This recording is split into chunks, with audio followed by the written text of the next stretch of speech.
भाई physical chemistry तो numerical का जंगल है और 11th बायो तो रट्टा, समझ कुछ आता ही नहीं है और सिलेबस देख के तो लगता है कि ये तो अगले जन्म में ही होगा।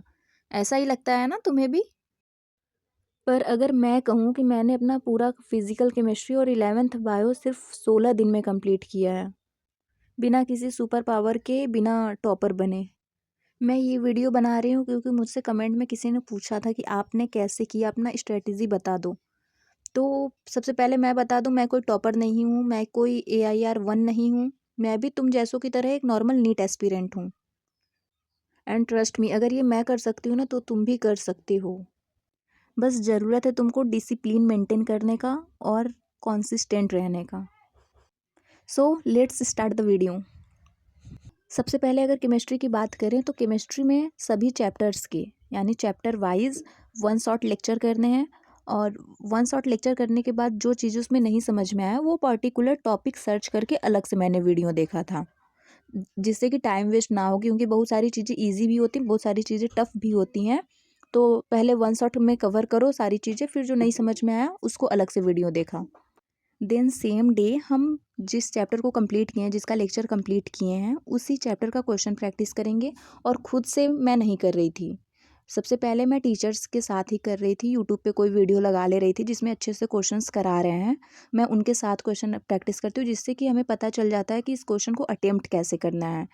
क्योंकि क्वेश्चन स्टार्टिंग से लगाया नहीं बिल्कुल भी, इस वजह से पता ही नहीं चल पाता कि क्वेश्चन में पूछा क्या है, हमको कैसे करना है, इसको नहीं समझ आता। इस वजह से सबसे पहले लेक्चर से करो, जिससे कि क्लियर हो जाता है, कुछ कॉन्सेप्ट्स और अच्छे से क्लियर हो जाते हैं। टाइम को थोड़ा सा मैनेज करते हुए चलना पड़ेगा, क्योंकि टाइम बहुत हम लोग के पास कम है, उस वजह से जो टाइम है अभी उसको अच्छे से यूटिलाइज़ करना पड़ेगा। सो हम बिल्कुल भी अपना टाइम इधर उधर वेस्ट नहीं कर सकते हैं, इसलिए जितना भी टाइम हमारे पास बच रहा है हम सिर्फ अपनी पढ़ाई पे इस टाइम हमको देना है। एज ए एग्ज़ाम्पल मान लो 4 घंटे का हमारा केमिस्ट्री का लेक्चर है। 4 घंटे का लेक्चर कंप्लीट करने के बाद फिर मैं छोटा सा बायो का लेक्चर उसमें अटेंड कर ले रही हूँ, या फिर मैं बायो के कुछ क्वेश्चंस कर ले रही हूँ बीच में, आधे एक घंटे में। फिर उसके बाद मैं केमिस्ट्री का क्वेश्चन वाला सेशन स्टार्ट करूँगी, और फिर वो केमिस्ट्री का सेशन मतलब कंप्लीट होने के बाद फिर उसके बाद मैं बायो पे जंप करूँगी। इसके बाद जो हमारा शाम वाला टाइम है वो हम पूरा बायो को देंगे अपने। बायो का भी 1 शॉट लेक्चर करना है, NCERT बेस्ड लेक्चर कम्प्लीटली, और उसके बाद सेम डे उसका भी PYQ करना है। अब ये हो रहा होगा ना कि सारा टाइम तो ऐसे ही चला जाएगा, फिर रिवीजन कब करेंगे? तो फिर अब आते हैं रिवीजन स्ट्रेटजी पे। Let's assume it's your second day of the challenge. तो सबसे पहले तो केमिस्ट्री का लेक्चर करना है, दूसरे चैप्टर का।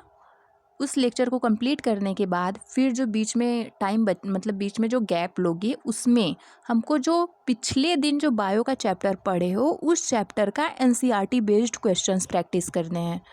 उसका क्वेश्चन करने के बाद देन जो केमिस्ट्री आज पढ़े हो उस केमिस्ट्री का क्वेश्चन प्रैक्टिस करना है यूट्यूब के थ्रू।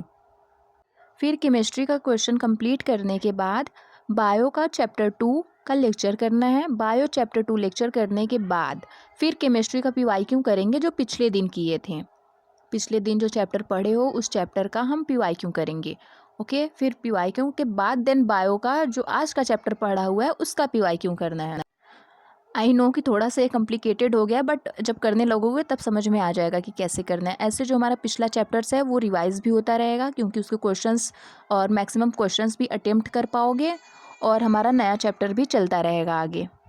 यही सेम स्ट्रेटेजी मैंने फॉलो किया था, ऐसे ही मैंने अपना सारा चैप्टर्स कंप्लीट किया था। आई नो कि टाइम थोड़ा ज़्यादा देना पड़ेगा पढ़ाई पे, लेकिन अब इतना कम टाइम बचा हुआ है ना कि 10 से 12 घंटे दिन में पढ़ना ही पड़ेगा, और अगर नहीं पढ़ पा रहे हैं तो फिर तो हो चुका। अगर मेरी ये स्ट्रेटेजी पसंद आई हो तो प्लीज़ लाइक द वीडियो और इसको फॉलो करना। ओके, देखो करना तो खुद से ही पड़ेगा। कोई कितना भी स्ट्रेटेजी बता दे, कुछ भी बता दे, कोई जादू नहीं होगा, कोई मैजिक नहीं होगा। तुम्हें खुद टाइम देना पड़ेगा, खुद कॉन्सिस्टेंट होना पड़ेगा, डिसिप्लिन फॉलो करना पड़ेगा, देन तभी होगा। So work hard and believe in yourself. All the best and thank you so much for watching.